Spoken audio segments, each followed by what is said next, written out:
ਸੀ ਤੇ ਜੀ। ਅੱਗੇ ਕਰਦੇ ਆ ਰੇਤ ਮਾਫੀਏ ਦੀ ਗੱਲ। ਉਹ ਕਹਿੰਦੇ ਮੁੱਕ ਗਿਆ 55 ਖੱਡਾਂ 5 ਰੁਪਏ ਨੂੰ।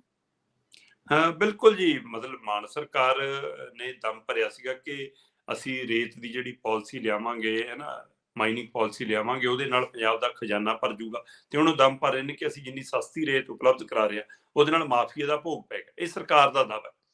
ਪਰ ਲੋਕਾਂ ਦੇ ਵਿੱਚ ਅਜੇ ਵੀ ਹਵਾ ਹੈਗੀ ਹੈ ਕਿ ਕਿਤੇ ਨਾ ਕਿਤੇ ਮਾਫੀਆ ਆਪਣਾ ਕੰਮ ਕਰੀ ਜਾਂਦਾ ਹੈ, ਚੁੱਪਚਾਪ ਸਾਰਾ ਕੁਝ ਚੱਲ ਰਿਹਾ ਉਸੇ ਤਰ੍ਹਾਂ। ਪਰ ਮਾਨ ਸਰਕਾਰ ਨੇ ਕੱਲ ਜੀ ਕਹਿੰਦੇ 20 ਖੱਡਾਂ ਹੋਰ ਖੋਲਤੀਆਂ। ਤੇ ਇਹ 20 ਖੱਡਾਂ ਦੇ ਹਵਾਲੇ ਨਾਲ ਮਤਲਬ ਕਿ ਕੱਲ ਚਾਹੇ ਉਹ ਲੁਧਿਆਣੇ ਚ ਹੈ, ਚਾਹੇ ਫਿਰੋਜ਼ਪੁਰ ਚ ਹੈ, ਚਾਹੇ ਮੋਗੇ ਚ ਹੈ, ਚਾਹੇ ਹੁਸ਼ਿਆਰਪੁਰ ਚ ਹੈ, ਚਾਹੇ ਨਵਾਂ ਸ਼ਹਿਰ ਚ ਹੈ, ਚਾਹੇ ਹੋਰ ਲਾਗੇ ਪਾਸੇ ਦੇ ਜ਼ਿਲ੍ਹਿਆਂ ਦੀ ਹੈ, ਕਹਿੰਦੇ 20 ਖੱਡਾਂ ਅਸੀਂ ਖੋਲਤੀਆਂ। ਤੇ ਇਹਦੇ ਨਾਲ 55 ਖੱਡਾਂ ਹੋ ਗਈਆਂ ਪੰਜਾਬ ਦੇ ਵਿੱਚ, ਜਿਹੜੀਆਂ ਜਨਤਕ ਹੋ ਗਈਆਂ, ਜਿਨ੍ਹਾਂ ਤੋਂ ਮਤਲਬ ਕਿ ਕਿਸੇ ਤਰ੍ਹਾਂ ਦੇ ਜਿਹੜੇ ਰੋਕ ਲੱਗੇ ਹੋਏ ਸੀਗੇ ਵਾਤਾਵਰਨ ਨੂੰ ਲੈ ਕੇ, ਪੋਲਿਊਸ਼ਨ ਨੂੰ ਲੈ ਕੇ, ਉਹ ਸਾਰੇ ਰੋਕਾਂ ਹਟ ਗਈਆਂ। ਇਸ ਲਈ 55 ਖੱਡਾਂ ਅਸੀਂ ਕਹਿੰਦੇ ਹੁਣ ਜਨਤਕ ਕਰਤੀਆਂ। ਤੇ ਇਹਨਾਂ ਖੱਡਾਂ ਚੋਂ ਕੋਈ ਵੀ ਬੰਦਾ ਜਾਵੇ, 5 ਰੁਪਏ 50 ਪੈਸੇ ਕਿਊਬਿਕ ਫੁੱਟ ਦੇ ਹਿਸਾਬ ਨਾਲ ਆਪਣੀ ਟਰੈਲੀ ਭਰ ਲਿਆ।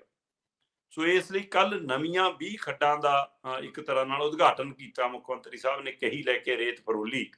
ਤੇ ਕਹਿੰਦੇ ਆ ਲਓ ਜੀ, ਅਸੀਂ ਆਹ ਖੱਡਾਂ ਵੀ, ਮਤਲਬ ਪਹਿਲਾਂ ਐ ਨਹੀਂ ਹੁੰਦਾ ਸੀ ਕਦੇ। ਵੈਸੇ ਪਹਿਲਾਂ ਸ਼ੁਰੂ ਚ ਮਾਨ ਸਰਕਾਰ ਵੀ ਡੀਪੂ ਲਿਆਈ ਸੀ, ਤੇ ਉਹ ਡੀਪੂਆਂ ਤੋਂ ਆ ਕੇ ਮਤਲਬ ਰੇਤ ਲੈ ਜਾਓ। ਪਰ ਉਹ ਡੀਪੂ ਜਦ ਚੱਲੇ ਨਹੀਂ, ਇੱਕ ਮੁੱਲਾਂਪੁਰ ਚੰਡੀਗੜ੍ਹ ਮੋਹਾਲੀ ਚ ਖੋਲਿਆ ਸੀ, ਇੱਕ ਲੁਧਿਆਣੇ ਨੇੜੇ ਖੋਲਿਆ ਸੀ, ਉਹ ਜ਼ਿਆਦਾ ਚਰਚਾ ਜੀ ਆਈ ਤੇ ਉਹ ਤੋਂ ਬਾਅਦ ਗਾਇਬ ਹੋ ਗਏ। ਹੁਣ ਖੱਡਾਂ ਵਾਲਾ ਫਾਰਮੂਲਾ ਜੇ ਚੱਲ ਰਿਹਾ।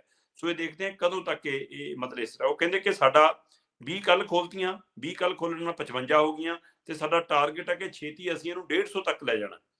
ਪੰਜਾਬ 'ਚ 150 ਖੱਡਾਂ ਲਗਭਗ ਹਰ ਜ਼ਿਲ੍ਹੇ 'ਚ, ਹਰ ਇਲਾਕੇ 'ਚ, ਤਾਂ ਕਿ ਲੋਕਾਂ ਨੂੰ ਦੂਰ ਨਾ ਜਾਣਾ ਪਵੇ।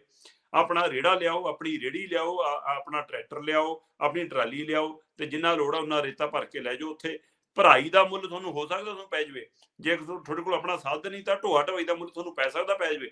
ਪਰ ਕਹਿੰਦੇ ਰੇਤ ਦਾ ਮੁੱਲ 5 ਰੁਪਏ 50 ਪੈਸੇ ਹੈ, ਕਿਉਂਕਿ ਕਿਸੇ ਸਮੇਂ 30 ਤੋਂ 40 ਰੁਪਏ ਤੱਕ ਵੀ ਪ੍ਰਤੀ ਮਤਲਬ ਕਿਊਬਿਕ ਫੁੱਟ ਦੇ ਹਿਸਾਬ ਨਾਲ ਚਲਾ ਗਿਆ ਸੀ।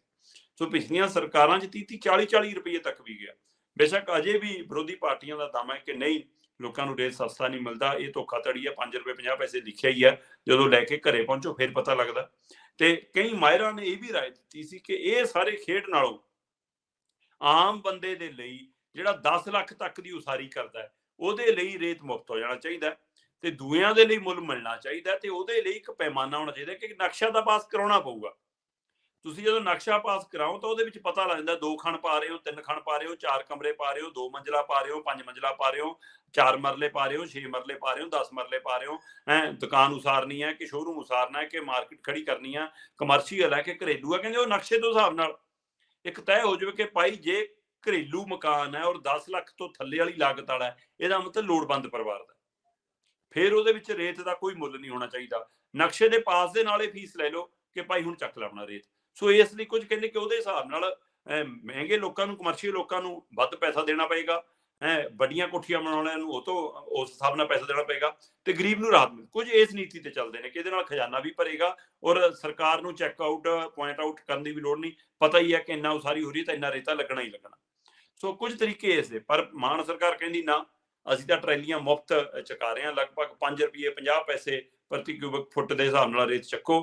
ਤੇ ਇਸ ਲਈ ਜੀ ਕੱਲ 20 ਖੱਡਾਂ 5 ਰੁਪਏ 50 ਪੈਸੇ ਦੇ ਹਿਸਾਬ ਨਾਲ ਕਹਿੰਦੇ ਅਸੀਂ ਖੋਲਤੀਆਂ ਨੇ, ਤੇ ਆਉਣ ਵਾਲੇ ਸਮੇਂ 'ਚ ਇਹ 55 ਖੱਡਾਂ ਤੋਂ ਵੱਧ ਕੇ ਗਿਣਤੀ 150 ਹੋ ਜਾਣੀ ਹੈ। ਸੋ ਇਹ ਤਾਂ ਲੋਕ ਦੱਸਣਗੇ ਜੀ। ਅਜੇ ਵੀ ਕਈ ਥਾਂ ਪਿੰਡਾਂ ਦੇ ਵਿੱਚ ਲੋਕ ਟਿੱਪਰ ਘੇਰ ਲੈਂਦੇ ਨੇ, ਕਈ ਮੰਤਰੀਆਂ ਤੇ ਕਈ ਮੌਜੂਦਾ ਐਮਐਲਏ ਤੇ ਵੀ ਇਹ ਦੋਸ਼ ਲਾਉਂਦੇ ਨੇ ਕਿ ਨਹੀਂ ਜੀ, ਤੁਹਾਡੀ ਸ਼ਹਿ ਥੱਲੇ ਅਜੇ ਵੀ ਮਾਫੀਆ ਕੰਮ ਕਰਦਾ, ਅਜੇ ਵੀ ਰੇਤ ਮਾਫੀਆ ਰੇਤ ਵੇਚ ਰਿਹਾ, ਅਜੇ ਵੀ ਇੱਥੋਂ ਰਾਤ ਨੂੰ ਭਰ ਕੇ ਟਿੱਪਰ ਜਾਂਦੇ ਨੇ, ਸੜਕਾਂ ਤੇ ਉਹੀ ਹਾਲ ਹੈ। ਸੋ ਇਸ ਲਈ ਆ ਚੰਡੀਗੜ੍ਹ ਵਾਲੀ ਸਾਰੀ ਬੈਲਟ, ਚਾਹੇ ਪਠਾਨਕੋਟ ਤੱਕ ਜਾਂਦੀ ਹੋਵੇ, ਚਾਹੇ ਗੜ੍ਹਸ਼ੰਕਰ ਵਾਲੀ ਬੈਲਟ ਹੋਵੇ, ਚਾਹੇ ਹੁਸ਼ਿਆਰਪੁਰ ਵਾਲੀਆਂ ਬੈਲਟ ਹੋਵੇ, ਸੋ ਇਹ ਸਾਰੇ ਦੇ ਵਿੱਚ ਵੀ ਇਹ ਸਵਾਲ ਖੜਾ ਰਿਹਾ ਕਿ ਇੱਥੇ ਵੱਡੇ ਤੌਰ ਤੇ ਅਜੇ ਵੀ ਮਾਫੀਆ ਰਾਜ ਜਾਰੀ ਹੈ।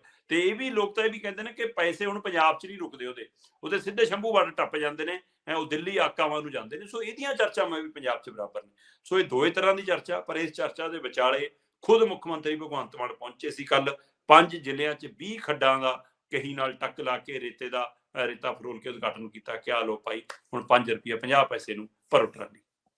ਹਾਂ, ਕਰਪਸ਼ਨ ਐਡੀ ਛੇਤੀ ਤਾਂ ਨਹੀਂ ਮੁੱਕਦੀ ਜਿਹੜੀ ਇੰਨੇ ਚਿਰਾਂ ਦੀ ਖੂਨ ਦੇ ਵਿੱਚ ਬੈਠ ਗਈ। ਕਈ ਲੋਕ ਤਾਂ ਜੰਮੇ ਹੀ ਪਲੇ ਹੀ ਇਹਦੇ ਵਿੱਚ ਆ।